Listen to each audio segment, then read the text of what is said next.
I hadn't planned to stay late that evening. The shop was supposed to close at 6, but the radiator on the old silver Volvo wouldn't cooperate, and I hated leaving things half done. The light above the workbench buzzed like a tired bee, flickering over grease-stained tools and half-empty mugs. That's when she walked in. Not like a customer. More like someone who'd already decided the place owed her nothing. She carried herself the way some people do when they've learned patience the hard way. Upright, measured, with that quiet, self-assured air that makes you stand a little straighter without realizing it. "Sorry," she said, hesitating by the door. "I know you're about to close." Her voice wasn't soft, it was precise. The kind that cuts through noise without trying. "It's fine," I said, wiping my hands on a rag that was probably making them dirtier. "What's up?" She pointed to a set of car keys in her palm.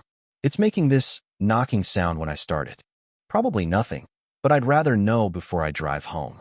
Her smile was small, polite, the kind you give strangers. But her eyes, they stayed on me a little too long, curious, assessing, like she was trying to place me in a memory that didn't exist. I took the keys and said, "I can take a quick look." She nodded, stepping closer. She smelled faintly like coffee and rain. That mix that always makes the air feel slower somehow.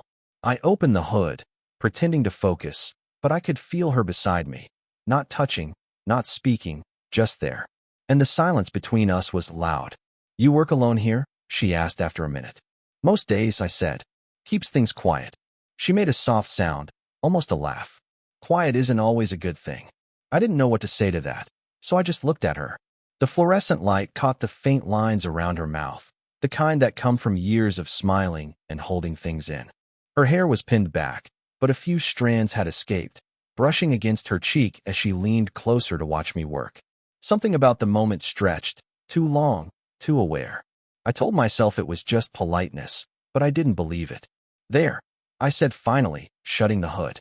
"Loose belt. Nothing serious." She exhaled, relieved. "Good. I was worried it might be something worse." Her hand brushed mine when I gave the keys back. Just a second, skin against skin, but I felt it all the way up my arm, like static caught fire. She didn't flinch. She didn't even move. But she looked at me, really looked, and something in her eyes made my chest tighten. "Thank you," she said quietly. "You didn't have to stay late." "It's fine," I said again, though my throat felt dry. "I don't mind." She smiled then, not the polite one, a real one this time. Small, tired, but real. And for a second, I wanted to ask her name, just to have a reason to keep her there a little longer.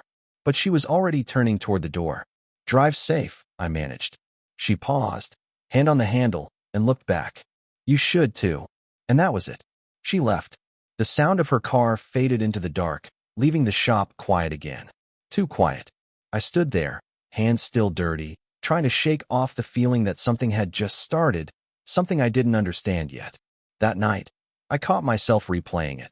The way she'd looked at me, steady and unhurried, like she saw something worth remembering. And maybe it was nothing. Or maybe it was the start of a promise neither of us meant to make. She came back 2 days later. I was bent over a truck engine, trying to ignore the hum of the radio, when I heard her voice, that same calm, measured tone that cut through noise better than any bell. "Hey, I think it's doing that knocking thing again." I straightened up so fast I nearly hit my head on the hood. She stood by the counter, wearing the same leather jacket, hair damp from the drizzle outside. This time, she looked less composed, not unsteady, just tired. "It's fine," I said, forcing an easy tone. "You want me to check it now? If you don't mind." She smiled faintly, though her eyes didn't follow. There was something different, less armor, maybe. She stood closer than last time, like she didn't notice. When I reached for her keys, her hand lingered a second too long, then retreated. While I worked, she hovered by the door, pretending to look at a shelf of dusty car wax bottles. Her reflection in the window looked out of place, too elegant for a place that smelled like oil and steel. "So," I said, trying to sound casual, "you live nearby?" "About 15 minutes out." She paused. "Not that it feels like home anymore." Her voice faltered, barely noticeable, but it caught me. I looked up, but she was already smoothing her jacket, changing the subject. "Do you always stay late here?" she asked. "Most days."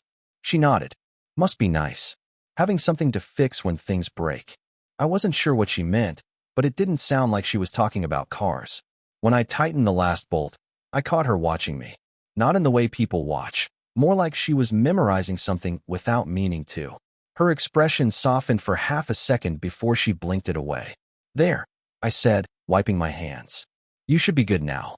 She nodded, distracted, then reached for her purse. The motion was slow, deliberate, like she was giving herself a reason to stay a few seconds longer. Her fingers brushed a stray paper clip, turning it over and over before she spoke. "You're young to be running a place like this. Someone's got to keep it alive," I said. Her lips curved, not quite a smile. "And someone's got to make sure it doesn't swallow them whole." I didn't answer. The words hung between us, a warning, or maybe a confession. When she looked up again, her expression had changed. There was a flicker of something, loneliness, maybe, or the edge of regret. It passed as quickly as it came. She handed me a few bills, her hand trembling just enough for me to notice. "Keep the change," she murmured. "Ma'am, please," she said quietly. "Don't." It wasn't about the money. I think we both knew that. She turned to leave, but before she reached the door, the wind pushed it open, scattering a few receipts across the floor. She bent to pick one up, and I crouched at the same time. Our hands met halfway. Neither of us moved. Her eyes met mine, close now, too close. In them, I saw something raw, unguarded, like she was afraid of how easy it felt to be seen. Then she pulled back, stood up, and left without another word. I found the receipt later under the counter, crumpled and damp. I didn't throw it away. The storm rolled in just before closing, the kind that drowns sound and turns the world into a blur of silver and noise. I was halfway through locking up when headlights cut through the rain. Her car again. She stepped out, soaked despite her coat, one hand shielding her face from the downpour. "I'm sorry," she called out, shouting over the wind. It died on the road. I didn't know where else to go. Her voice trembled, not from fear, from exhaustion. I ran to help, grabbing her bag as she brushed past me into the shop. "You're freezing," I said. "Sit there. I'll check it." The rain hammered on the roof as I opened the hood. The light flickered, and the smell of wet asphalt filled the air. Something about it, her sitting there on the stool, hair damp, shoulders tense, made the room feel smaller. "It's just the alternator," I said after a while. "I can fix it, but you'll have to wait. Maybe an hour." She nodded, rubbing her hands together. "I don't mind." We didn't talk much. The storm did enough of that. But every now and then, I'd look up, and she'd be watching me again, like she wanted to say something but couldn't decide which part of it was safe.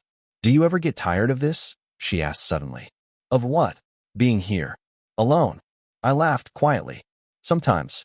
She smiled, but there was something brittle behind it. "I used to think solitude was a sign of strength," she said. "Now I'm not sure what it is."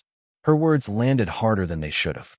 I wanted to ask what she meant, who had made her so unsure, but the look on her face stopped me. Her phone buzzed on the counter. A name flashed, Daniel. She froze. Then, without checking the message, she turned it face down. "You can answer it," I said. "No," she replied too quickly. "It's just someone I should have stopped answering a long time ago." Silence again. Only the hum of the rain and the low crackle of the old radio. When I finished tightening the last screw, she stood beside me, close enough that her shoulder brushed mine. The air between us shifted, heavy, electric. "You didn't have to do all this," she said softly. "I wanted to." Her breath caught. I saw it, the hesitation in her jaw, the way her fingers twitched as if they might reach out and stop pretending this was just about a car. Outside, thunder broke. Inside, something quieter did. She looked at me, really looked, and for a heartbeat, the world stilled. Her lips parted slightly, as if a truth was fighting its way out. Then her phone buzzed again, louder this time, persistent. The spell broke. She stepped back, tucking a loose strand of hair behind her ear, her eyes darting anywhere but mine. "I should go," she whispered. "Yeah," I said, though my chest felt tight. "Yeah, sure." I watched her leave, rain swallowing her silhouette. She didn't say goodbye, and I didn't stop her. But when the thunder rolled again, I caught myself wondering what she almost said and whether I should have let her. It had been almost 2 weeks since the storm. She hadn't come by, and I told myself it didn't matter. But every time the shop door creaked open, I'd glance up too fast, pretending I wasn't waiting for something that might never happen. Then one evening, she was there, standing by the doorway like she'd been deciding for hours whether to walk in. "I was driving past," she said, voice steady but eyes unsure. "The car's fine. I don't know why I stopped." I nodded, not trusting myself to say anything. She walked around the shop slowly, fingertips brushing over a row of wrenches, a discarded glove. Her movements were aimless, searching. "It smells like rain in here," she murmured. "It rained this morning." She turned to look at me, that same unblinking way she had the first time, only softer now, like she wasn't trying to guard herself anymore.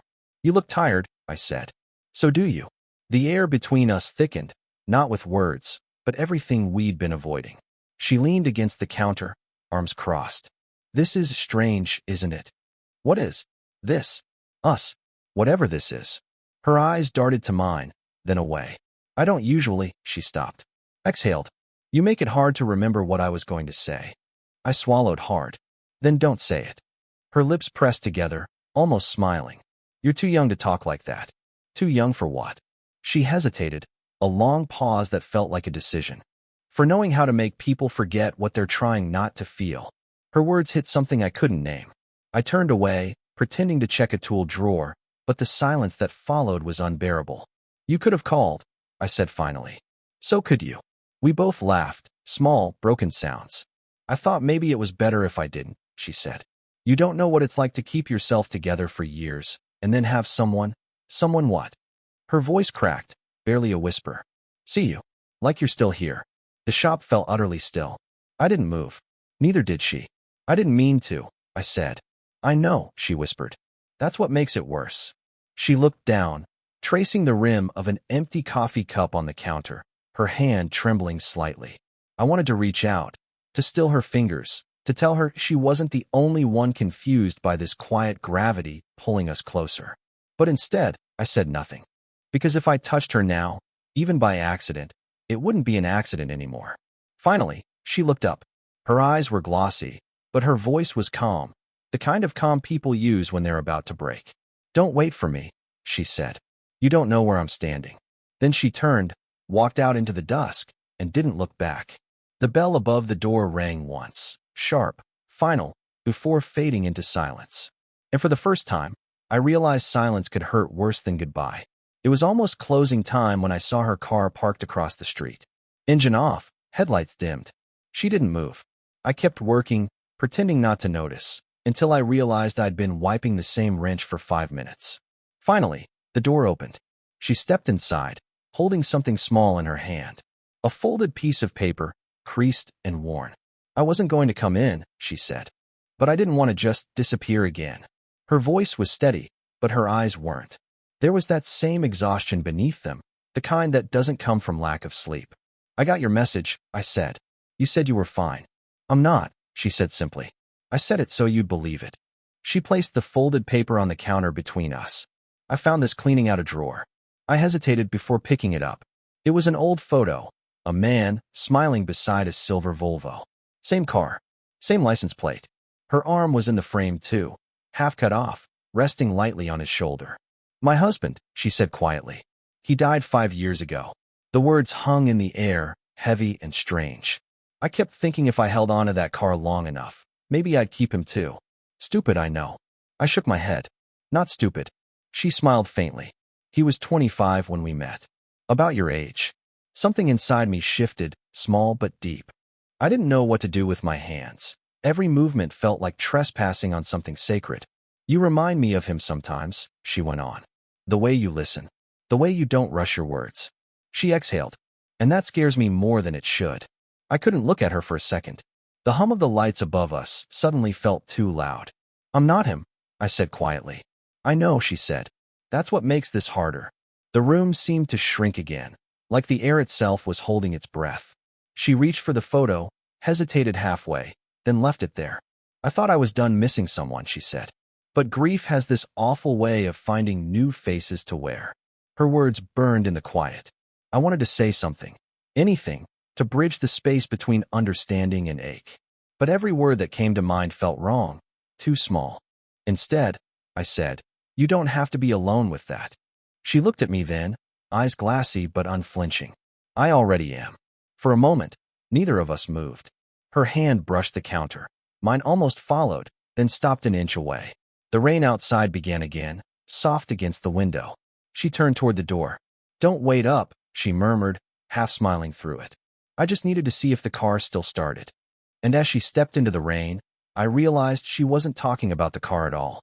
I didn't see her for weeks after that night. The photo she'd left sat in my drawer, edges curling from the heat of the workshop. Sometimes I'd take it out just to remind myself it was real, that she was real, that all of it hadn't just been some passing current of loneliness mistaken for connection. Then, one morning, she came back. No warning this time.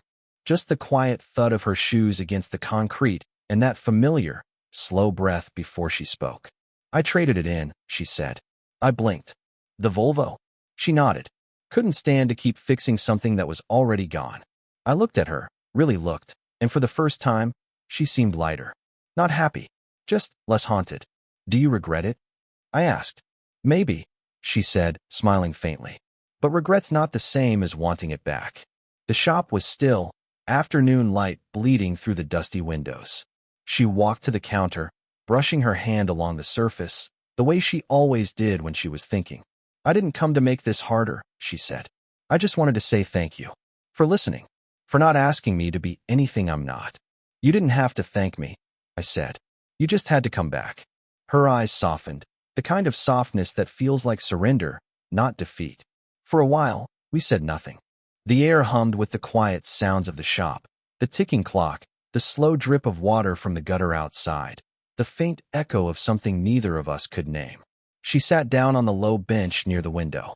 "You know," she said, voice low, "I used to think love only came once. That if you were lucky, it would last. If you weren't, it would teach you what lost tastes like." I leaned against the counter, watching her trace patterns on her knee with her finger.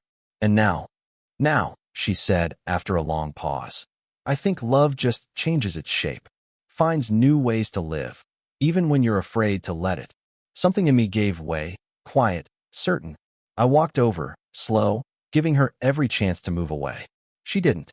When I sat beside her, our shoulders brushed. Just that, nothing more. But the touch felt like a question finally answered. She didn't look at me. I didn't try to make her. We just sat there, close enough to hear each other breathe, the late lights stretching across the floor like a promise we hadn't dared to make out loud. Her hand slipped from her lap, resting on the bench between us. I turned mine over, palm open, waiting. She hesitated only once before letting her fingers fall into mine. Light, unsure, but real. No words followed. None were needed. Outside, a car passed, its reflection sliding across the window and vanishing into the dusk. We stayed like that, two people who'd spent too long waiting to be seen, finally seen, in silence that no longer felt like loss. And when she finally whispered, "It's enough," it was the first time I believed her. It's strange what stays with you. Not the big moments, not the storm, not the near confessions, not even the first time her hand found mine. What lingers are smaller things. The sound of her laugh when she tried to hide it, the way she always looked at engines like they were puzzles she could almost solve, the quiet way she said, "Enough." It's been a year now. The shop's the same old tools, same flickering light above the counter. But everything feels quieter inside me, like something has settled where noise used to live. We still see each other. Not every day, not with the intensity of what it once was. Just enough. Some mornings she brings coffee, stands by the door while I work, talks about nothing and everything. And sometimes we don't talk at all. We just exist in the same air, like two people who finally learned how to stop running from themselves. I used to think love was something that had to build, a crescendo, some grand confession waiting for the right moment. But now I think it's what happens after all that. It's what's left when the adrenaline fades and the silence feels safe. She taught me that. I think she'd say I taught her something, too. That not everything new is a betrayal of what came before. That grief doesn't disappear, it just changes its posture, learns how to sit quietly beside you. There are still things we don't talk about. The photo, for one. She never asked if I kept it. I never told her that I did. Tucked behind the counter, still carrying the smell of dust and oil. It's not a secret, just a quiet truth we both understand. Sometimes I catch her looking at me when she thinks I'm not paying attention. That same long, searching glance she gave me the first night she walked in. Only softer now, unguarded. like she's finally stopped waiting for something to go wrong. Maybe that's what healing looks like. Not fireworks, not closure, just two people finding steadiness in the middle of everything uncertain. And when she leaves, when her taillights fade into the street and the shop falls silent again, I don't feel that old ache anymore. I just breathe. Because this time, the quiet doesn't mean she's gone. It means she'll come back. That's the promise I learned to believe in. Not forever, not even always. Just again. And if you've ever found someone who taught you how to be softer with the world, how to stay, how to listen, how to let things be unfinished but still beautiful, then maybe you already know what I mean. Tell me, have you ever had a moment that changed how you understood love? Because sometimes that's all it takes. One look, one silence, one person who reminds you that even after everything, your heart still works.